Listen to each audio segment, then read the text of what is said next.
One of the greatest antidepressants is if you can do something for somebody selflessly, knowing that there is no chance in this lifetime that this person can pay you back. Your father's acts of service clearly influenced you in such a deep and meaningful way. Empathy is me feeling your pain. Compassion is me and you feeling like we are one. If I am compassionate to myself, I will be compassionate to you, but from a more authentic place. Reflect and think twice before you press the send button, and ask yourself, even if you're resharing something, is this making this world better? Is it adding more division or more love? There were 500,000 Sudanese people displaced. By the time we're finishing, there's about 20 plus million people displaced. That's just Sudan. Our tagline at Idris Foundation is inspiring kindness. We need more of this in the world. We need more kindness. We need more compassion. Never in human history have a single hand of a human being had so much power. Because with these little fingers, we can do so much. We can do so much. Human beings will surprise you in a good or in a bad way, but they will always find ways to surprise you. Hello, and welcome to Mindful Makers, a show about those who use their work to improve the lives of others, as well as their own. At its core, this podcast is about people who choose to engage with the world consciously, who channel their skills, passions, and experiences into something greater than themselves. Whether through business, art, activism, or innovation, they remind us that meaningful impact starts from within, shaped by the way we think, create, and connect. I'm Sahar, your host for the show. I've spent years helping brands create experiences that connect with people in meaningful ways, and I bring that same energy here, exploring the stories of those who forge their own paths with purpose, resilience, and creativity. You can find out more about my work at sorsha.com. Today's guest is someone who truly creates impact with his life's work. His name is Imad Yassin, and to me, he is a powerful example of purpose in action. As the founder and chairman of Idris Foundation, he has taken his background in genetics, life sciences, and technology and applied it to humanitarian work in refugee communities. Idris Foundation is built on the belief that education and healthcare are not just basic needs, but catalysts for long-term change. And through innovative projects like digital classrooms in refugee camps and researching drone-based medical delivery, they are finding ways to bridge critical gaps. But Imad's story isn't just about professional expertise. What I love is that it's deeply personal, and through his life's experiences, he understands the weight of displacement and the resilience required to rebuild. That understanding has shaped the way that he approaches his work, emphasizing not just aid, but dignity, agency, and long-term impact. I'm really looking forward to our exploration together today. We're going to cover the evolution of compassion and empathy through his work, the barriers that keep people from connecting deeply with others, the role of community in fostering resilience, and so much more.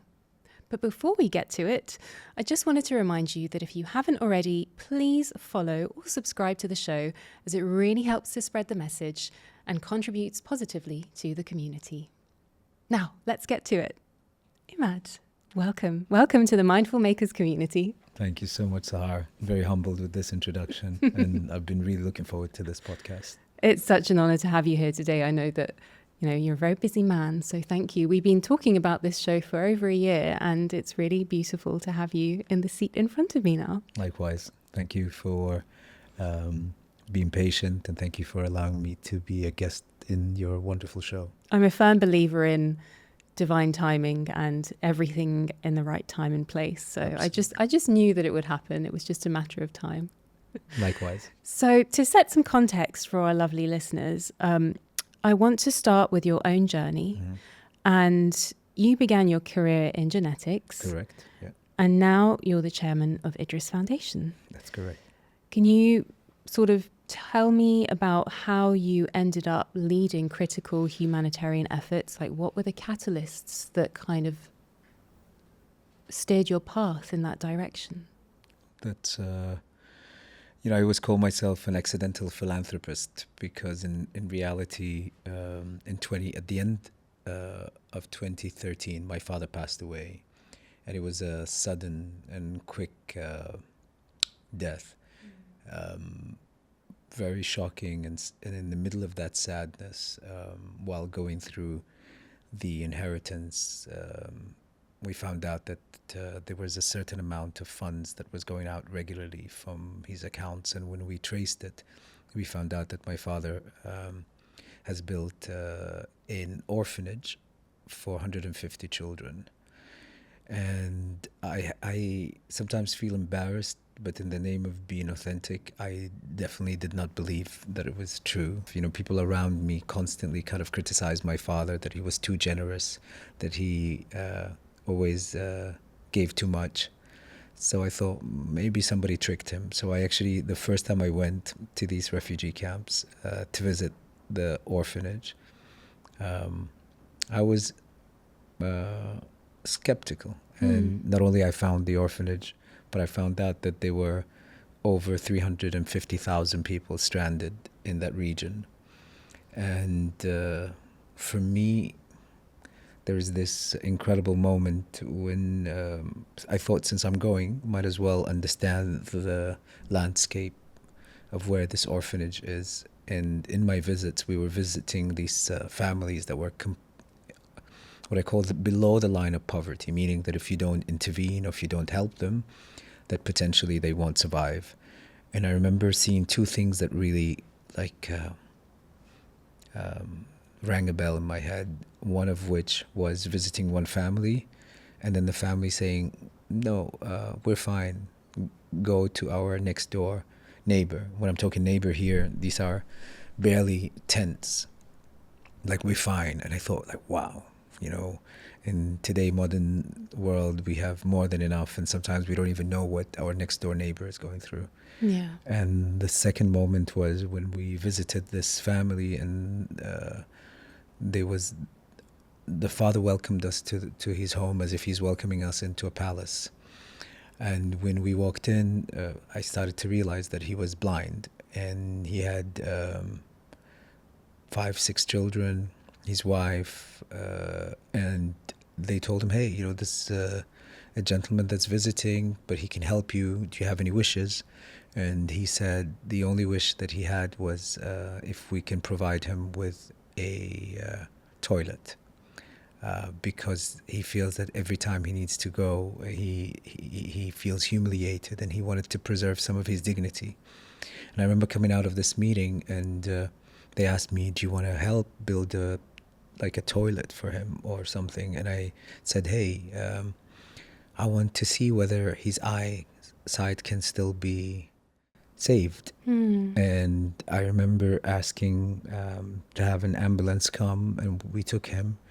And I never forget, a couple weeks after seeing the video of him, that he regained completely his sight. Oh my God, that's so beautiful. And in that moment, I realized, because, you know, when I first came back from that visit, my first thought was, this is too much, this is too overwhelming. I'll just focus on just maintaining the orphanage. But then when I saw that very little can go very far, I thought, there is great possibility to change and impact people's lives, because there was this family who were completely living on handout, and suddenly now the guy can work again and support his family. So it was so much more than his wish at the end. And I guess, was that the moment that you felt that there's no going back now, and that you want to go further into the work?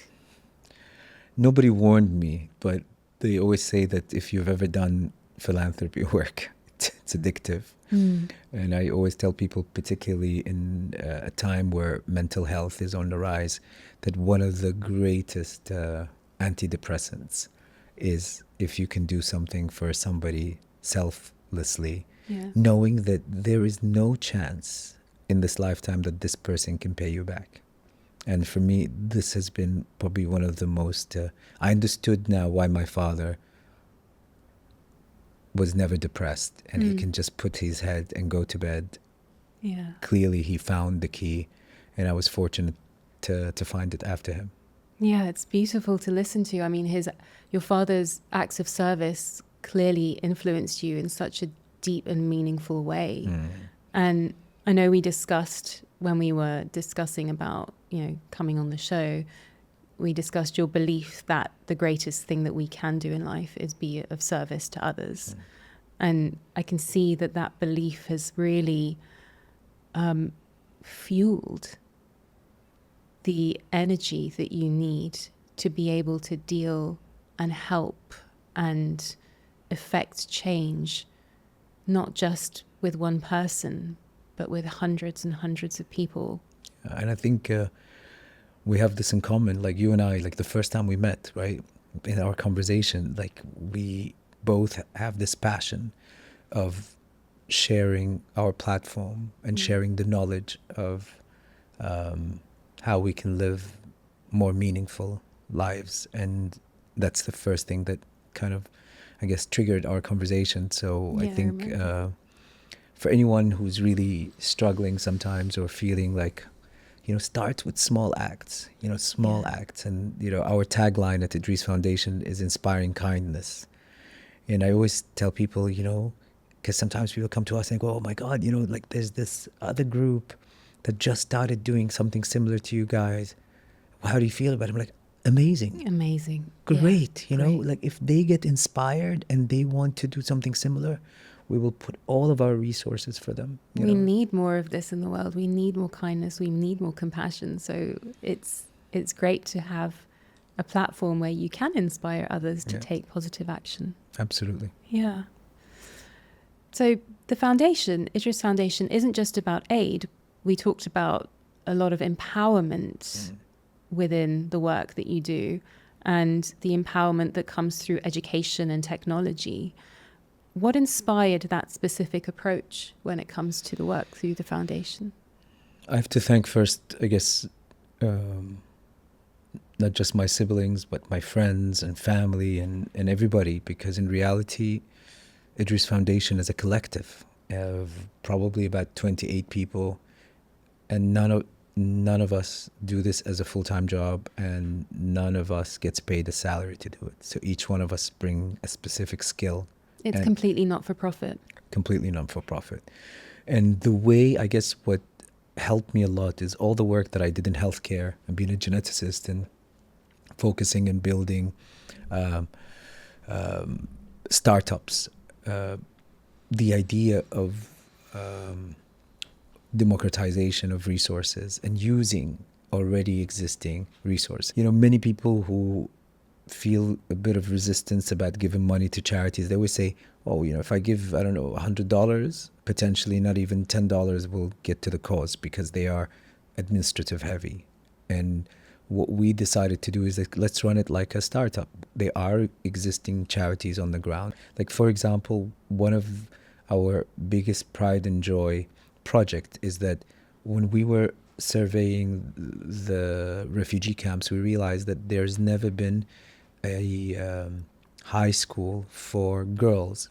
So typically girls in the refugee camps has to finish their educations at year 9, but they've never been a high school where they can continue to go to university. So we scoped and the project of saying, what if we build a school that has dorms, that provides uniforms and full education system, and can drive the girls who want to go to university from their homes at the refugee camps during the weekdays, and then they come back to their families on the weekend. And when we scoped it, what we did is that we submitted it to multiple charities, and the charities that have given us, I guess, the most compelling proposal ended up winning, I guess, the funding. And we release the funding depending on the milestones achievements. And we've been working with a great charity called Ethar Relief that we've executed a lot of projects with through this kind of model.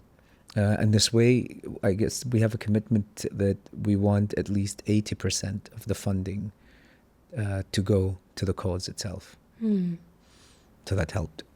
I think it helps a lot, especially because you're able to directly help and you know exactly where the help is going. Yeah. So there's that. I think that there's always that element of trust, like you talked about earlier, when it comes to charitable work, and a lot of people not trusting the process, not knowing where the help is directly going. And that's really important in today's world, because effectively people do want to help and they want to make sure that their help counts and it matters for the right people. Yeah. And so education and technology weave themselves into that forefront, because that's where you can create sustainable change, I think, is what I'm hearing. And it's about empowering people to have better lives in a sustainable way, not just for a year or two, not just for a week or two, but, you know, for life. Yeah, absolutely. You know, I always tell people that never in human history have a single hand of a human being had so much power, because with these little fingers we can do so much. We can do so much. Yeah. And one post can go viral and can change people perception, people thoughts. And that's why I always say, please just reflect and think twice before you press the send button, and ask yourself, even if you're resharing something, is this making this world better? Is it adding more division or more love? Even when it's sometimes kind of in the name of humor, would it upset others? You know, because I think people behind the screen, they don't realize the power of what they're doing. And I always say, with so much power comes so much responsibility, that, you know, we just have to think twice. And it's because we can do a lot. We can do a lot for good, and we can also destroy. Mm-hmm. And I hear you 100%, where this point of reflection that we can take and think, does this serve? Is it necessary?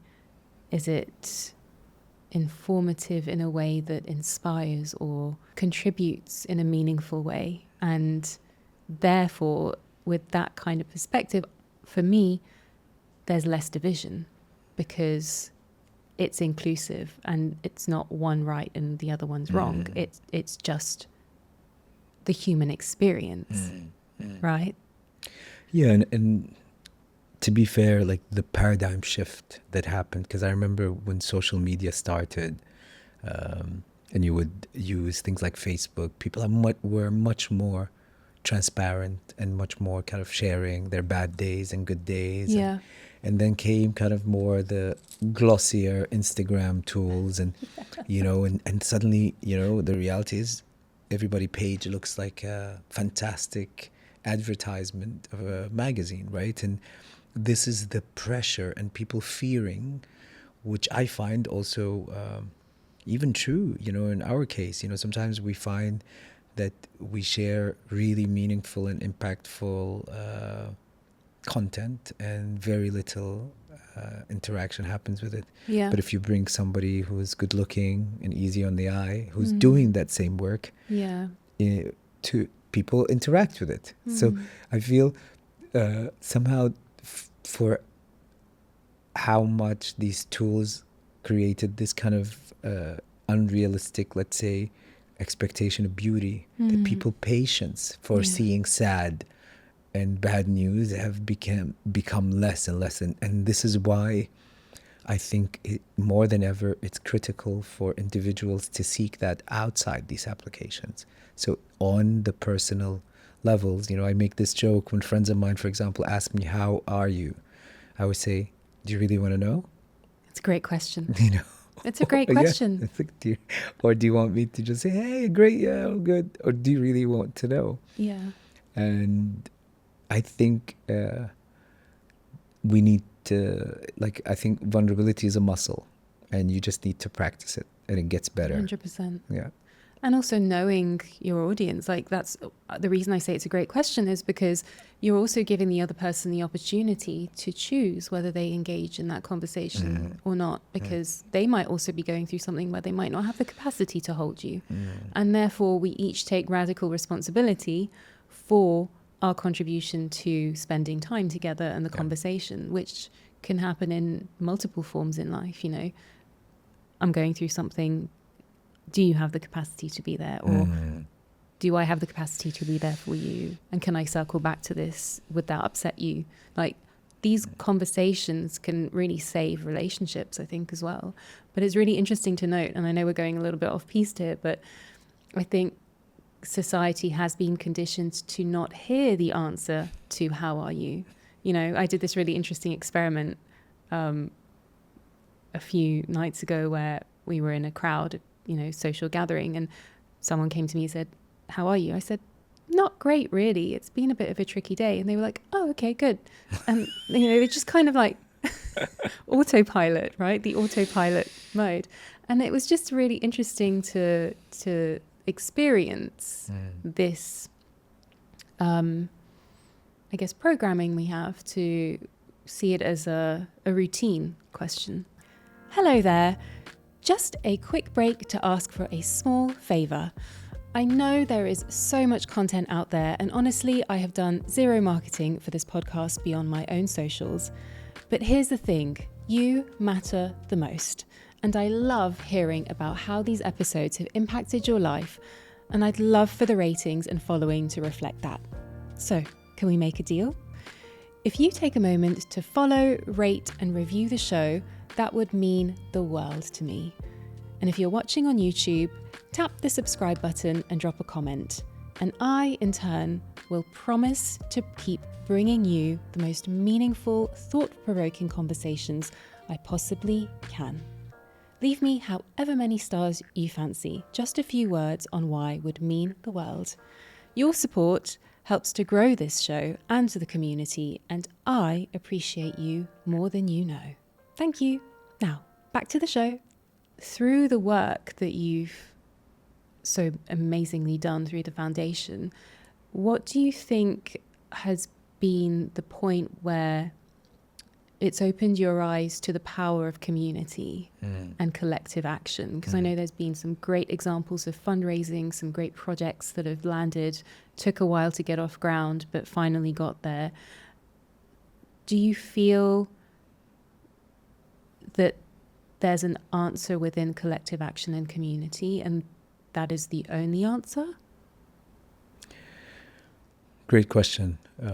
I guess what's happening right now between you and I is a great example of community, right? And what it took is having the opportunity of meeting somebody new and having this wonderful conversation, meaningful conversation that you and I have had. And then suddenly we're like, I think we can share something. And that has been really one of the core aspects of Idris Foundation. Since it started, it made me truly, it confirmed to me that all humans, like, they have this innate need to be of service to others. And I feel like we tapped into it. Like, for example, incredible friends of mine who would say, hey, I think I know somebody. You know, just by me having the permission to share and say, hey, by the way, we're trying to work on this project, but I'm really struggling to find, let's say, resources, or to find talent, or to find somebody in this experience, and somebody saying, hey, I know somebody that can help. And one of the greatest examples of this that I remember is we realized that for the new generation, for example, they need to be connected with the brand. You know, from probably my generation and my parents, you know, they always say that doing good and doing kind of a good deed always has to be hidden, and what your right hand gives, your left hand shouldn't know about, and so forth. But with the new generation, we found that they want to be connected to the brand, and that's why I have a lot of admiration, for example, for the new generation, that they care about wearing, for example, brands that have great social responsibility programs, that they care about where their money is going. And so we collaborated with my cousin Dina Yassin, who I give a great shout out here. She's a very talented designer and a stylist, and we were able to create these garments that come from the region of the refugee camps.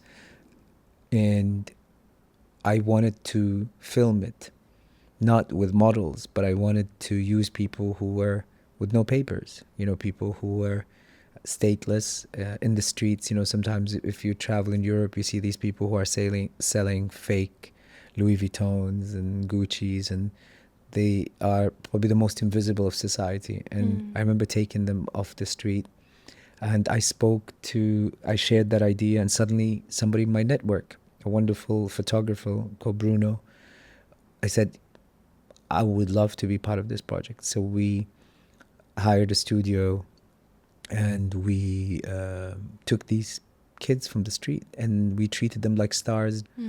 And to see the kind of images that were produced from that show that finally was published in the September issue of Vogue Arabia, and the amount of coverage it got, people like Naomi Campbell sharing it and so on, it shows you that people, if you give people the chance and the opportunity, they can shine. Yeah. And for me, this has been a great example, that everybody's getting obsessed with artificial intelligence. And I always say that there is a space more than ever for human intelligence. And human intelligence means that human beings will surprise you.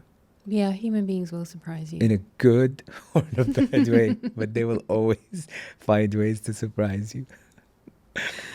I mean, I can't agree more. I think it's very true now more than ever, especially with what's been happening in the world lately. But what I love about hearing about those experiences is knowing your work, the element of tying in fashion and clothing and sustainability and, ethical roots, and working with people who you would not expect to see in the campaign might raise eyebrows in one part of the world, saying like, well, is that something that is going to help them? But knowing your work, it's very much going to be threaded back into helping them sustain lives for the future. So it's not a flash in the frying pan. And I think that's what makes the huge difference. There are lots of companies out there, there are lots of charities out there that will do great initiatives, but sometimes they don't necessarily have that long-term impact. And you're here for the long-term impact. Yeah, and if you would have asked me 2 years ago, for example, what are your aspirations for the charity? The answer is very different now, 2 years later, because why so? The war broke down in Sudan. A lot of our work is in Sudan. Getting projects to sustain the projects that we have committed to and developed has been very difficult and very hard, and it's disheartening because you're seeing 10 years worth of work kind of stopping, and not being able to send funds easily, and it's difficult. And reconsidering having to shift to other places to do the charity work is very hard. But then you get to very difficult decisions. What do we do? That if we're not ones to shy from a challenge, but when the challenge becomes a complete wall, you want to still help other people and continue the help wherever it is. Wherever you can get access, Absolutely. wherever you can get onto the Absolutely. ground. I mean, I was reading that as of last year, I think it was May 24, it was estimated, and I'm sure these figures have changed dramatically since then, but 120 million people were displaced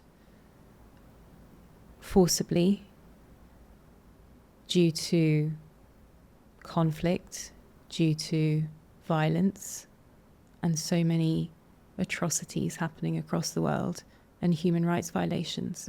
And that is just increasing by the day. I also read that the stats around the number of refugees have tripled in the last decade. It's crazy.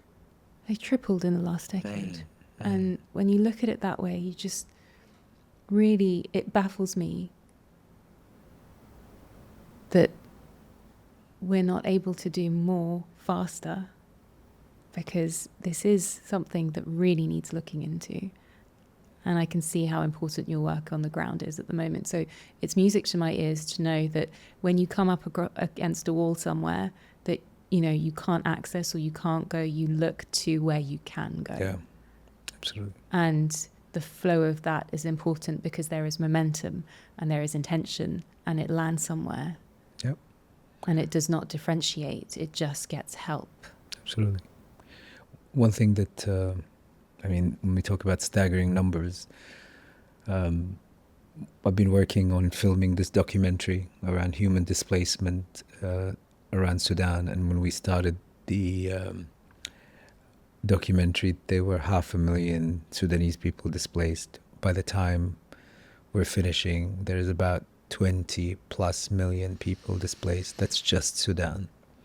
And the forceful migration is also caused by the big change in environment and all these global environmental disasters that are taking place. So each one of us has a good chance of becoming a refugee due to any of these causes, or having somebody really close to us that will experience this within our lifetime. So it goes beyond just governments having to prepare this. But as individuals, I think if we don't practice the compassion and empathy for these people and try to hold space for them, especially with the trauma that it's caused around losing a home, what I experienced a lot with the participants in this documentary.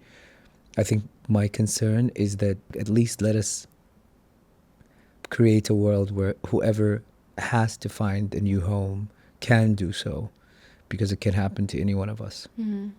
And we would like, if this happens to us, that we would find a welcoming arms. Yeah. I mean, it's one thing feeling the trauma of losing everything and then having all doors closed in your face. Yeah. It's like compounded. Yeah. To an extent that you just don't know where the healing can begin. Coming to your documentary, actually, I'd like to know more about it. Can we talk about it? Are we allowed to? If you would have asked me 6 months ago, I would have said there's nothing to say, but yes, today we can. Bless you. I know that filmmaking wasn't completely, well, I know that filmmaking was a completely new territory for you, right? Yes. So what pushed you to take on this challenge and think, right, I'm going to go into this sphere and let's start creating this documentary, even though it wasn't in your sort of space?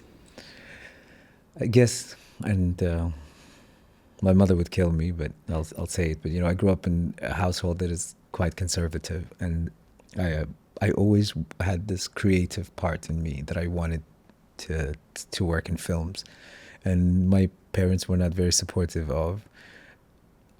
My father's no longer there, so at least he won't get upset. Sorry, Dad.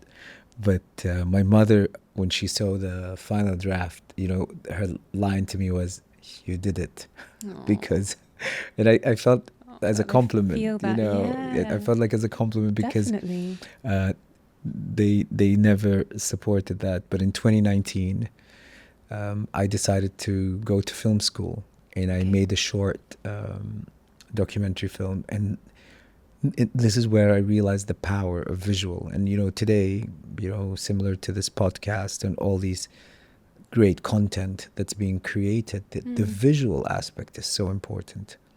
And we were able to raise a lot of awareness and funds with that short film. So I embarked on a dream to create a full feature documentary.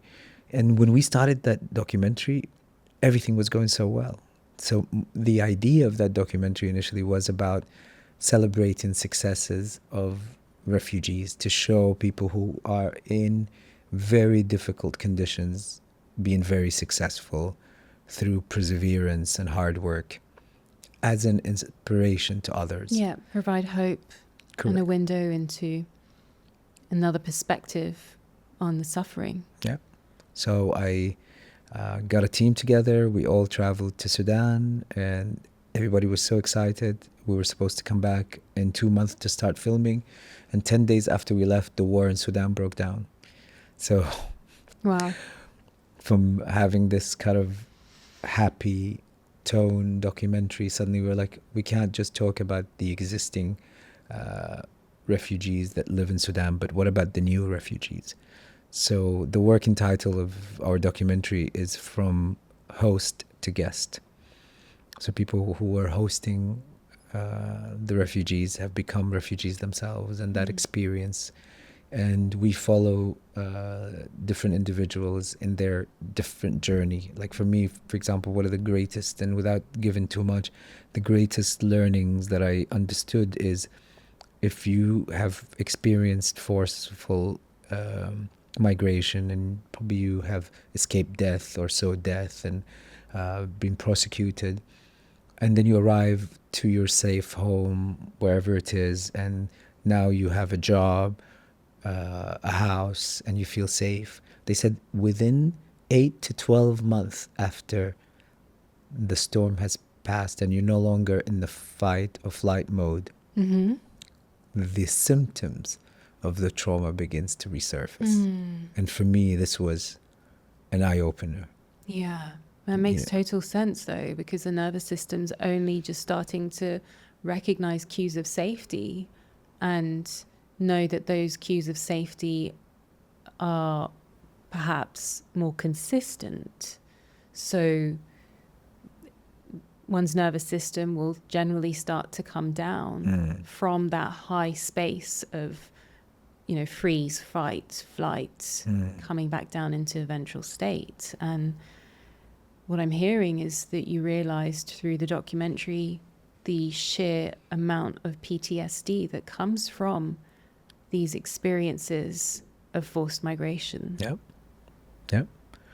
And, and even sometimes when it's not forced, people who have to leave their homes and seek work elsewhere, and they do really essential works for us. And I challenge people, particularly who live in big cities, to just take a moment and look people in the eye, acknowledge their existence. And the feedback you'll get is incredible, because some people become almost invisible. And that itself, even if it's not forced, is very sad and painful, because, each human being, comes with his own dreams and ambitions. And their own stories. Yes. And I think there's so much to be said. I mean, we could do a whole podcast on that, actually, because it feels as if when people are allowing themselves to unravel from that state of trauma, that's when they need the support more than ever. That's when they need the understanding to be able to release it in a way that's safe, release it in a way that is allowing their bodies to continue building and continue those cues of safety around them. And so often, if those communities or tools are not available, then that's when we get addiction, and that's when we get other problems coming out. It's interesting, when during COVID, so we started this series of chats. Was that the podcast? The podcast. Like kindness at the time at the corona. Yes. Love the title. Yes. And it was, we brought all these different individuals and what were they doing during COVID as a way to help others.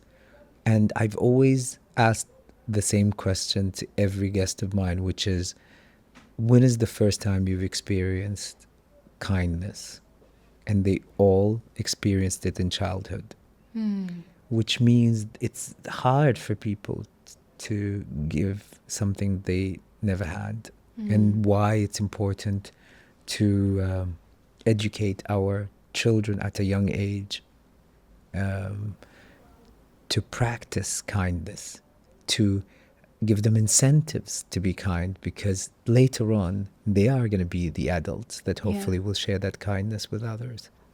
Yeah, so true. Paying it forward. Yeah. Your work puts you face to face with some of the most vulnerable people in the world. I'd like to know how your understanding of expressing compassion and empathy has evolved through time and through your experiences. Like, can you, when you look back, let's say 4 or 5 years ago, and the journey now, do you see a difference of your experiences of compassion and empathy? The first probably 2-3 times I went to the refugee camps, it's a lot. I mean, it's a lot to see people stranded, lost their freedom, and they are indefinite in that place, right? And it's almost like I probably the closest example I have to find is people who have professions like, let's say, pediatric doctors who have to day in and day out look at children who are sick or terminally ill, and yet they still have to remain completely focused on looking after their mental health to be able to continue doing that work. And you kind of have to almost I'd hate the word dissociate, but to say that I need to do the best that I can to look after myself so I can do more of this work. Yeah. Without this work bringing me down. Because seeing desperate people, it's difficult not to let it impact you. And I've learned, for example, when I come back from these trips, to have maybe a couple of weeks of like super self-love, quiet time to just process everything that I saw. So I like this phrase that they say in the airplane when they say, put the mask on yourself first before you help others, because the best thing that my mentor told me, he said, when you're good to yourself and everyone around you. And when you're bad to yourself and everyone around you. Yeah. And I try to do that, you know, so I don't end up not being able to do the help, the work and help others. It's very true. So my definition, you know, initially was like, you just go and help as many people as you can and all will be well. But now I realize that in order to do this work, I need to even do more work to look after my mental health, to be able to handle this much of misery and sadness and suffering. Yeah. Because then the alternative is to just do what many people unfortunately in our lives do. You take it in and you think that you're okay, but it left an imprint on you. Yeah. And then, you know, it accumulates and it causes you disease and problems and so on. So for me to tell people, you know, that I'm okay. Like, for example, when I come back from the refugee camps, when people want to be social, I say, hey, I need a moment. Yeah. I'm not okay. And that's been an important lesson for me, because this idea of the traditional kind of be selfless and do everything for others, that's a short-term lived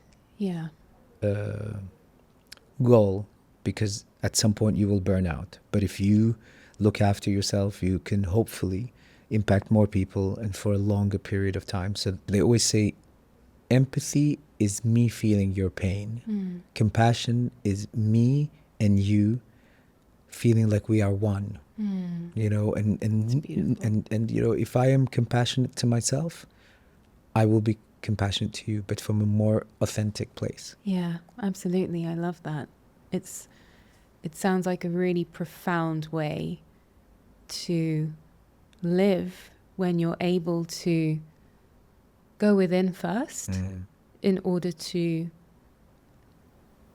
help the world outside. And that's not easy for everybody, by the way, because it's not easy to go within. And sometimes, like you said at the beginning of the show, like it can be quite addictive to help to, you know, go out into the world and see positive change that you can help make happen. But at what cost, and at what point does that stop because you haven't looked after yourself? Correct. And yeah, I love that. That sounds like such a profound journey of evolved compassion and understanding and empathy. On the other side, I'd like to really know, what barriers have you seen that frequently come up that cause people to not be able to extend compassion and empathy in the world? From my experience, it always stems from fear. The heart of it is fear. Fear of the other. Fear of not having enough. Fear of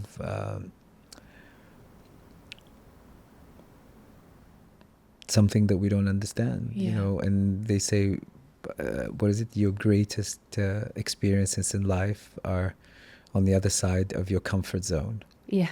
You know, and it's fear, you know. And unfortunately, we live in a world where authentic reporting and news is becoming compromised because they are sensationalizing all these news. And we know that bad news sells more than good news. Yeah. So if I was to post today that, you know, I've helped 5 people achieve their dreams and everybody's happy and joyous, probably will get a few likes. But if you know that these 5 people murdered 5 people, the news will travel faster. And it's sad. It saddens me, but that's kind of in the human evolution. If you look at the human brain and how it functions, we have a part of our brain that actually helped us survive, which is the same part of our brain that said, you know, don't walk in the dark, or don't walk too close to this lion, it's going to eat you. And we, our attention is far more towards things that trigger fear in us than things that trigger happy and joyous feelings within us. And it's the negativity bias, right? Exactly. We met this amazing guy who's part of our documentary, and he's a trauma healer who went through a lot of trauma, and he always goes, small shifts, major change. You know, if you change how you think, you change how you feel, and if you change how you feel, you change how you act. Yeah. And I always remember that. So the next time you feel kind of you can't be compassionate towards somebody or a situation, ask yourself, where does it come from? And what am I afraid of? Where's the pain? Where's the pain? And a lot of the time is people don't identify it as fear, but it is fear. Yeah. And I want people to know that more than ever, we need to look beyond the fear, you know. And I love this quote that says, courage is not the absence of fear, but it's feeling the fear and doing it anyway. Yeah, I love that. And I always think, you know, it's okay to be afraid, but, you know, give it a chance. And, you know, if it proves you wrong, then it's okay. Then at least you've tried. Yeah. But just to live in fear, you know, we wouldn't have these incredible moments, conversations, you know? Yeah. You know? If there was no sort of stepping out of the comfort zone, choosing courage over comfort, a lot of great things would not happen in the world, a lot of great connections. And if you remember the first time you and I met, we both talked about very personal things, about our 100%. own. We went in deep in a very public space. and in that moment, you know, absolutely. And in that moment, you know, that's why I always say that vulnerability is a two-way street. Yeah, it's true. That, you know, that, and I'm very grateful, and I feel always honored when another human being is willing to show me that side of him that our current modern society tells us not to show. You know, and we keep guarded, and, you know, you surpassed your fear, and you opened up, and you showed a vulnerable side of you, and then gave me permission to do the same, and there we are today, you know. Yeah, 100%. That's so true. It's so true. I'm so glad to the past versions of us that did that. I'm into that. Speaking of past versions of us, I always like to ask my guests, what advice would you give yourself, like the younger version of yourself, if you could meet him today? In this moment, probably of my life, is don't take life too seriously. There is this amazing guy who does these movement meditations, and he always say, stop making sense of life. We're all on a piece of rock that's floating in the middle of the I've heard that empty, one. That's vast so great. space. Yes. And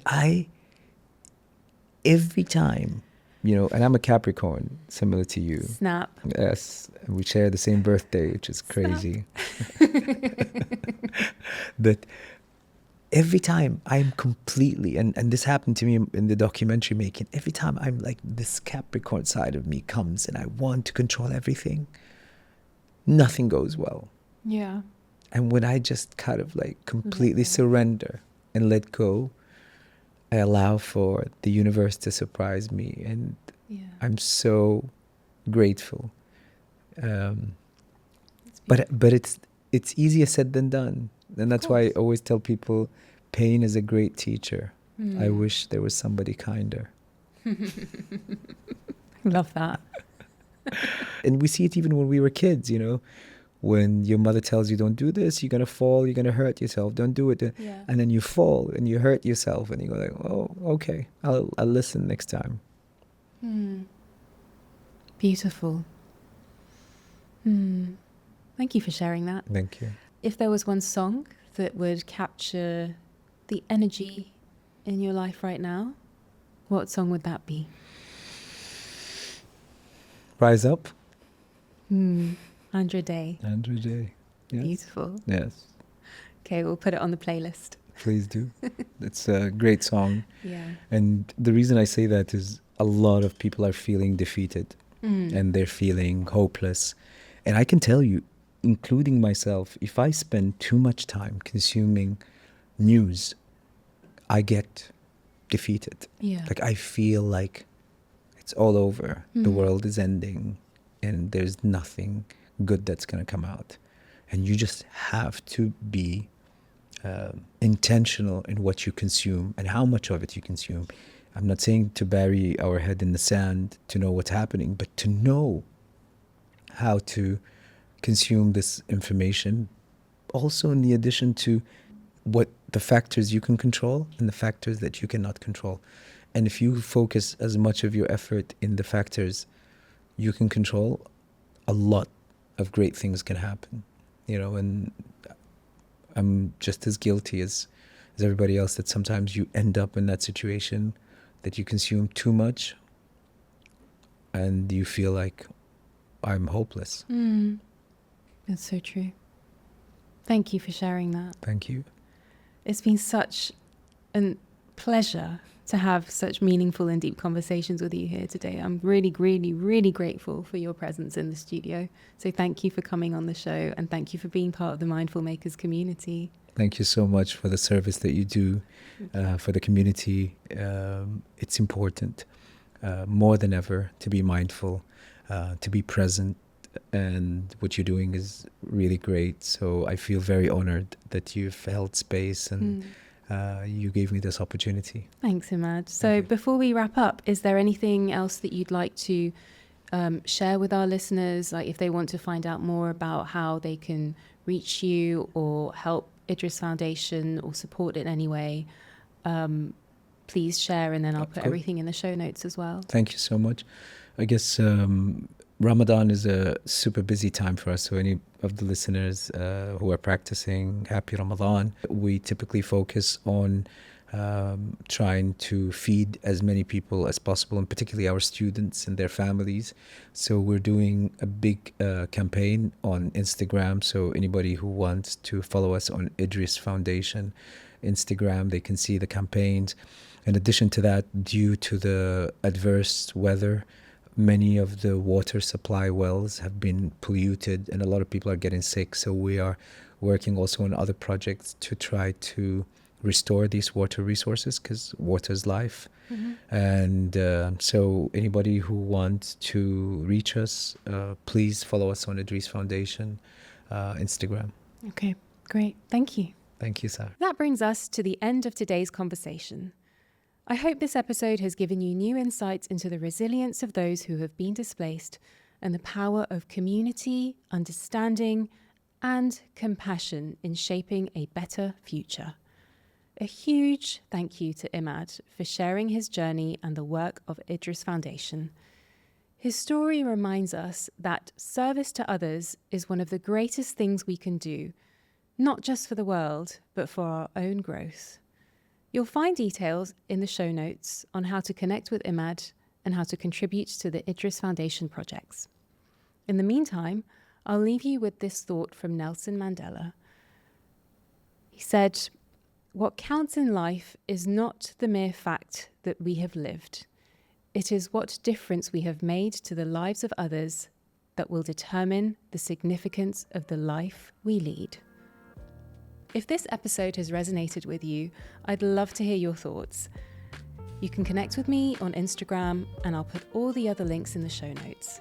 And if you enjoyed today's show, please subscribe to the podcast and rate it. Until next time, keep your heart open, your mind present, and trust the path unfolding before you.